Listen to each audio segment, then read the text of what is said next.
Welcome to this changelog video roundup for November, hosted by me, the Descript Changelog. Hold on tight, we're gonna go fast as soon as I get my coffee fix. That's the stuff that makes me go vroom. Let's get into the update. Number 1. You can now translate your video with Lipsync, so your mouth looks like it's speaking the translated audio. Your translated videos will feel more natural and engaging. Just translate your project and tick the Lipsync box. Take your videos global, or just try and convince your grandma you learned Chinese over the weekend. Number 2. We added a whole bunch of new languages for translated captions and dubbing. I'm moving too fast to count them, but it's a lot. Number 3. Finding the right prompt for Underlord can take some trial and error, but now, when you found a prompt that works, you can save it as a template. Just click the Browse Templates button on the home screen and work from a pre-made template or start from scratch. Once you're done, save it to use again later. It's so fast. Number 4.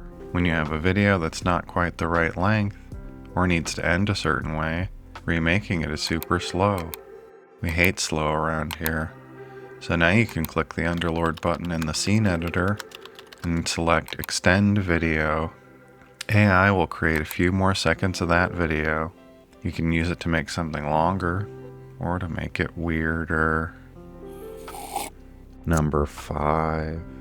We've also added Google's new Gemini 3 model to our Underlord models and Nano Banana Pro for image generation. Gemini 3 works exceptionally well for complex multi-step workflows.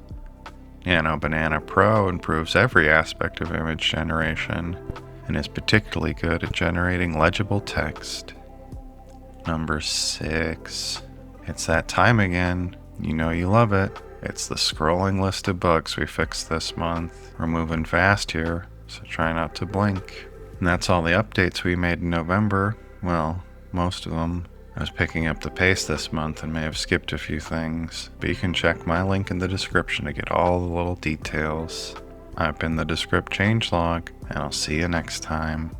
If you're a visual learner looking to level up your workflow, why not venture over to learn Descript?